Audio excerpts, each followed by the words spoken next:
कर्नाटक के ज़मीनी इंतखाबात में बागलकोट में रियासती वजीर ज़मीर अहमद खान की ज़बरदस्त इंतखाबी मुहिम। इस रैली में बड़ी तादाद में लोगों ने शिरकत की। ज़मीर अहमद खान के साथ एमएलसी नसीर अहमद और एमएलए आसिफ सेठ के अलावा कई अहम लीडरान मौजूद रहे।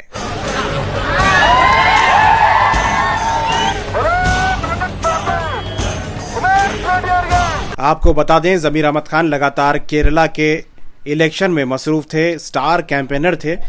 एआईसीसी के जनरल सेक्रेटरी वेणुगोपाल ने उन्हें केरला की जिम्मेदारी दी थी, लेकिन कर्नाटक के बाई इलेक्शन में जब ज़मीर अहमद खान की जरूरत पड़ी तो वजीर आला सिद्धरामैया और नायब वजीर आला डीके शिव कुमार ने ज़मीर अहमद खान को कैंपेनिंग के आखिरी मरहले में मदऊ किया है। उन्हें बुलाया गया है ताकि कमान संभाल सके। ಅವರು ಕನಿಷ್ಠ 30 30,000 ಅಂತರದಲ್ಲಿ ಗೆಲ್ತಾರಂತ ನನಗೆ ವಿಶ್ವಾಸ ಇದೆ. ಇಲ್ಲೇ ಇಲ್ಲ, ನಾನು ರೋಡ್ ಶೋ ಮಾಡ್ಕೊಂಡು ಬಂದೆ. ಜನ ನಾವು ಏನು ನಿರೀಕ್ಷೆ ಇಟ್ಟಿದ್ದೀವಿ ಆ ನಿರೀಕ್ಷೆಯಿಂದ 4 ಪಟ್ಟು ಜನ ಬಂದವರೆ. ನಾವು ಇಲ್ಲಿ ಬರೋಕ್ಕೇನೆ ಅರ್ಧ ತಾಸಾಯ್ತು, ಕಾರ್ಯಕ್ರಮ ಬರೋಕ್ಕೆ ಅರ್ಧ ತಾಸು ತಗೊಂಡು ಅಷ್ಟು ಜನ ಸಾಗರನ ಬಂದಿದ್ದಾರೆ. ಇವತ್ತು ನಾನು ಹುಬ್ಳಿಯಿಂದ ಬಾಗಲಕೋಟೆ ಬರುವಾಗ ಎಲ್ಲ ದಾರಿ ಉದ್ದಕ್ಕೆ ಜನನ ನಿಂತ್ಕೊಂಡಿದ್ರು. ಎಲ್ಲ ಒಂದೇ ಹೇಳ್ತಾ ಇದ್ರು, ಮೇಟಿಯವ್ರು ಮಾಡಿರೋದು ಕೆಲಸ, ಅವ್ರು ಹೇಳ್ತವ್ರೆ ಅಭಿವೃದ್ಧಿ ಕೆಲಸ ಅವ್ರು ಮಾಡಿರೋದು ಯಾರು ಮಾಡಕ್ ಸಾಧ್ಯ ಆಗಲ್ಲ. ಅವ್ರು ಓದಿದಲ್ಲಿ ಆ ಅಭಿವೃದ್ಧಿ ಆಗಿದೆ, ಅವರು ಎಲ್ಲ ಅಭಿವೃದ್ಧಿ ಆಗಿರೋದು ಎಂದು ಬೇರೆಯವ್ರು ಮಾಡಕ್ ಸಾಧ್ಯ ಆಗಲ್ಲ ಅಂತ ಅಭಿವೃದ್ಧಿ ನಮ್ಮ ತಾಲೂಕನ್ನ ಮಾಡಿದ್ದಾರೆ ಅಂತ ಹೇಳ್ತಾ ಇದ್ರು. ಮೆಡಿಕಲ್ ಕಾಲೇಜ್ ಕೊಟ್ಟಿದ್ದಾರೆ.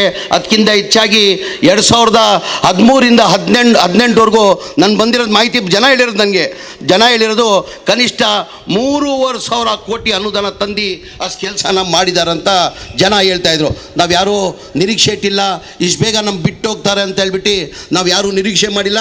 ಈ ಉಪಚುನಾವಣೆ ಬರ್ತದಂತನೂ ನಾವು ಯಾರು ನಿರೀಕ್ಷೆ ಮಾಡಿಲ್ಲ. ಆ ಭಗವಂತನ ಇಚ್ಛೆ, ಯಾರು ಏನು ಮಾಡೋಕ್ಕಾಗಲ್ಲ. ಇವತ್ತು ಅವ್ರು ಹೋಗಿದ್ದಾರೆ, ನಾವೆಲ್ಲ ಒಂದಿನ ಹೋಗಬೇಕು. ಮುಖ್ಯಮಂತ್ರಿಗಳಾದಂಥ ಸಿದ್ದರಾಮಯ್ಯ ಅವರು 5 ಗ್ಯಾರಂಟಿಯನ್ನು ಘೋಷಣೆ ಮಾಡಿದ್ರು. ಸಿದ್ದರಾಮಯ್ಯ ಸಾಹೇಬ್ರು ಹೆಂಗೆ ಹೇಳಿದ್ರೆ ಬರ್ತಾ ಪಾಪ್ಯುಲಾರಿಟಿ ಜಾಸ್ತಿ ಆಗ್ತದೆ. ನಮ್ಮ ರಾಜ್ಯ ಇಲ್ಲ, ಇಡೀ ದೇಶದಲ್ಲಿ ಎಲ್ಲ ಮನೆ ಸಿದ್ದರಾಮಯ್ಯ ಅವರಿಗೆ ಕೇಳ್ತಾರೆ. ದಯಮಾಡಿ ಇದು ಸಿದ್ದರಾಮಯ್ಯ ಮರ್ಯಾದೆ ಪ್ರಶ್ನೆ, ಇದು ಸಿದ್ದರಾಮಯ್ಯ ಅವ್ರ ಮರ್ಯಾದೆ ಪ್ರಶ್ನೆ. ಉಮೇಶ್ ಅವರು ಕ್ಯಾಂಡಿಡೇಟ್ ಇಲ್ಲ, ಉಮೇಶ್ ಮೇಟಿ ಅವರು. ನೀವೇನು ತಿಳ್ಕೊಳ್ಬೇಕು, ನಮ್ಮ ನಾಯಕರಾದಂಥ ಮುಖ್ಯಮಂತ್ರಿಗಳಾದಂಥ ಸಿದ್ದರಾಮಯ್ಯನೇ ಕ್ಯಾಂಡಿಡೇಟ್ ಅಂತ ತಿಳ್ಕೊಂಡು ತಾವು ಹೆಚ್ಚಿನ ಮತದಲ್ಲಿ ಅವ್ರು ಗೆಲ್ಸ್ಕೊಂಡು ಬರ್ಬೇಕಂತ ಕೈ ಜೋಡಿಸಿ ನನ್ನ ಮಾತು ಕೇಳಿ ನನ್ನ ಮಾತು ಮುಗಿಸ್ತೀನಿ. ಜೈ ಹಿಂದ್, ಜೈ ಕರ್ನಾಟಕ, ಜೈ ಕಾಂಗ್ರೆಸ್.